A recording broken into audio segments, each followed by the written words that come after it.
Assalamualaikum warahmatullahi wabarakatuh. Salam sejahtera bagi kita semua. Selamat berjumpa kembali dalam tutorial online Psikologi Belajar Mengajar, materi inisiasi ke-8 tentang rencana pengajaran bersama saya Dwi Meliana Lisawati. Cakupan materi dalam inisiasi ke-8 ini tentang merumuskan rencana pembelajaran atau RP. Indikatornya, setelah mempelajari inisiasi ke-8 ini, saudara diharapkan secara komprehensif menjelaskan tentang mampu merumuskan rencana pembelajaran. Kajian materi dalam rencana pembelajaran itu merumuskan rencana pembelajaran atau RP. Selanjutnya, kita akan membahas tentang rumusan rencana pembelajaran, di mana pengertian RP atau rencana pembelajaran adalah uraian tertulis mengenai rencana pembelajaran dari suatu unit pembelajaran. Rencana pembelajaran merupakan uraian yang terdiri dari 3 bagian pokok. Yang pertama, capaian pembelajaran khusus atau CPK. Yang kedua, evaluasi hasil belajar. Yang ketiga, pembelajaran. Selanjutnya, keuntungan pembuatan RP. Yang pertama, memungkinkan pengajar secara keseluruhan dalam pembelajaran itu terdiri dari proses belajar dan kegiatan mengajar, sehingga kegiatan tersebut akan dilakukan secara konsisten untuk menuju CPK. Yang kedua, memungkinkan pengajar atau pelajar dapat melihat pembelajaran yang telah direncanakan itu mungkin sesuai dengan metode yang telah dipilih atau sesuai dengan prinsip proses belajar yang telah diperhatikan. Yang ketiga, merupakan pertanggungjawaban para pengajar dalam program pembelajaran di samping sebagai bahan penilaian untuk memperbaiki pembelajaran di masa mendatang. Selanjutnya, pengertian RPP.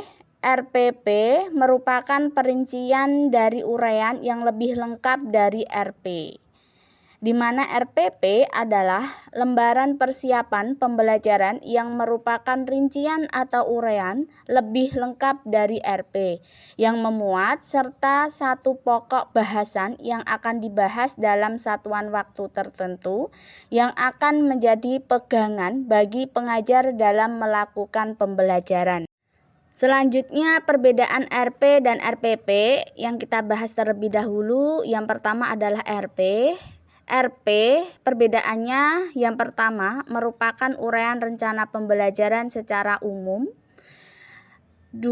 RP disusun berdasarkan urutan metode pengajar dan kegiatan belajar. 3. Terdiri dari 3 bagian, yaitu CPK, evaluasi hasil belajar, dan pembelajaran. Kemudian jika RPP perbedaannya yang pertama merupakan uraian terperinci dari satu pokok bahasan dalam satu unit pembelajaran. 2. Ditulis berdasarkan urutan atau tahap penyajian pembelajaran yang lebih rinci. 3. Terdiri dari 4 bagian, yaitu pokok bahasan, CPK, data pembelajaran, dan rincian kegiatan pembelajaran. Selanjutnya, keuntungan dalam pembuatan RPP. Yang pertama itu mempermudah bagi pengajar. Yang kedua, memungkinkan pengajar dalam pembelajaran itu apakah menggunakan metode dalam mengajar atau prinsip dalam proses belajar. Yang ketiga, memungkinkan penggantian pengajar tanpa takut mengurangi mutu pembelajaran. Selanjutnya, cara merumuskan RPP yang pertama itu pokok bahasan, di mana merupakan judul dari satuan pembelajaran yang akan dibahas. Misalnya kita akan membahas tentang pemupukan tanaman padi di sawah yang terdiri dari pokok bahasan. Yang pertama mengenal jenis dan kegunaannya. Yang kedua dosis dan cara penyebaran pupuk. Yang ketiga cara menyimpan pupuk. Yang keempat, mengenal pupuk palsu. Yang kedua, tentang CPK. di mana CPK dituliskan dalam RPP merupakan petikan dari CPK yang ada di RP. RP memiliki satu CPK berarti hanya memiliki satu pokok bahasan pembelajaran.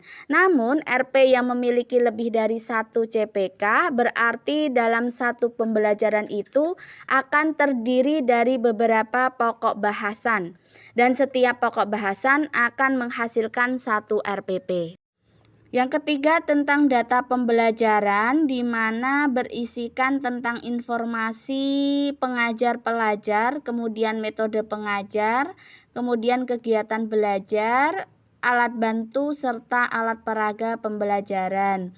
Dapat dicontohkan, saudara bisa melihat dengan jelas data tentang pembelajaran tersebut. Selanjutnya, rincian kegiatan pembelajaran.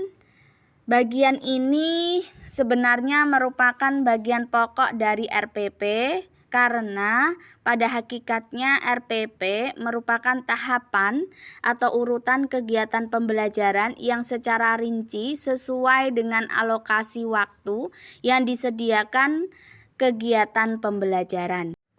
Selanjutnya evaluasi. Untuk evaluasi saya memberikan 4 contoh soal evaluasi. Silahkan saudara baca dan pahami sesuai dengan jawaban yang sudah saya contohkan. Selanjutnya daftar pustaka. Untuk referensi utamanya saya ambil dari Sudianto Patmowiharjo tahun 2019 dalam bukunya BMP Psikologi Belajar Mengajar, Tangerang Selatan Universitas Terbuka. Untuk referensi tambahannya dari Tantowi tahun 2010 dalam bukunya Psikologi Pendidikan, Jakarta Yayasan Canisius. Selanjutnya profil media pembelajaran ini saya buat sendiri. Nama saya Dwi Meliana Lisawati. Saya sekarang bekerja sebagai ASN mengajar di SMPN 2 Jekulo Kabupaten Kudus. Terima kasih. Wassalamualaikum warahmatullahi wabarakatuh.